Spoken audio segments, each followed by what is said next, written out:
Jadi kalau di dalam teori pembelajaran kan memang teori-teori ini yang mungkin sering dipakai di dalam teori pembelajaran, mungkin Bapak Ibu yang sudah paham ya terkait dengan teknologi pendidikan.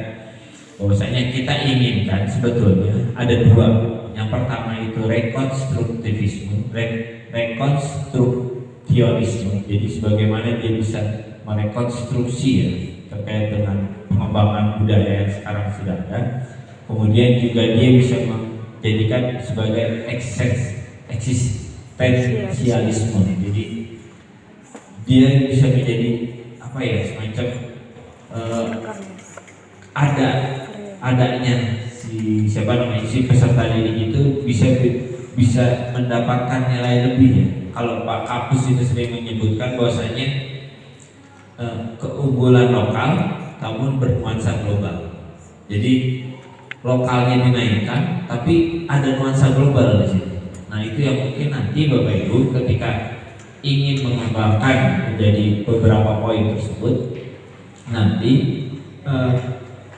ini yang menjadi patornya, menjadi pedoman utama dalam proses pengembangan secara filosofisnya. Itu yang pertama. Yang terkait dengan idealisme tentunya sudah paham ya, bahwasanya idealisme kita tetap Pancasila. Jadi secara ideologi itu nanti menjadi dasar bagaimana kita mengembangkan. Kalau sekarang kan ada proyek pelajar Pancasila ya. Jadi nanti mengembangkan itu di dalam proyek pelajar Pancasila.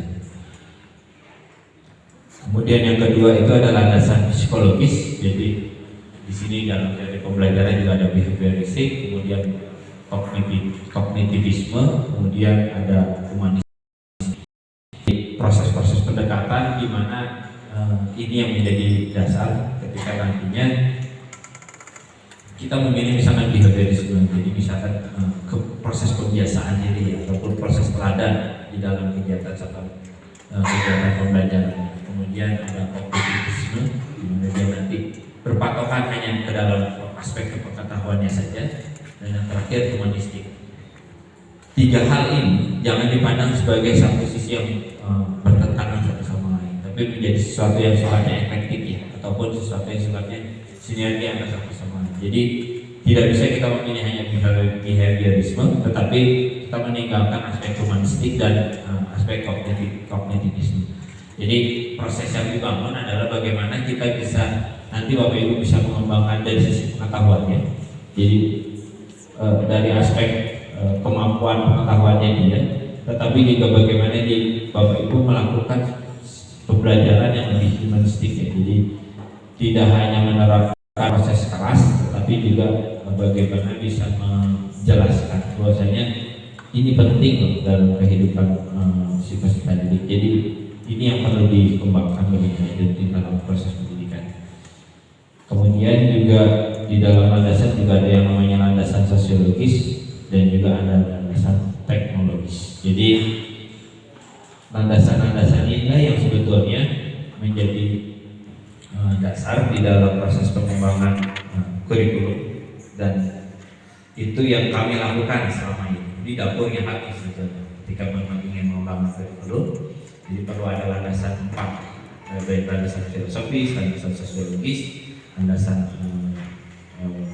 hukum, kemudian juga ada juga landasan sosial. Jadi 4 landasan ini yang mendasari kami ketika nantinya dan itu juga sudah dituangkan di dalam muatan lokalnya untuk dikembangkan nanti Bapak Ibu sekalian melalui landasan-landasan itu apa sih kira-kira yang memang relevan bagi Bapak Ibu sekalian dan landasan-landasan. Bukan landasannya, tetapi proses implementasinya yang relevan terkait dengan landasan yang sudah dibuat oleh Dinas Pendidikan. Kemudian yang menjadi penting bahwasanya ini definisi terkait dengan kurikulum muatan lokal. Izin saya dulu mungkin ya, jadi terkandil ya. Jadi dalam definisi muatan lokal itu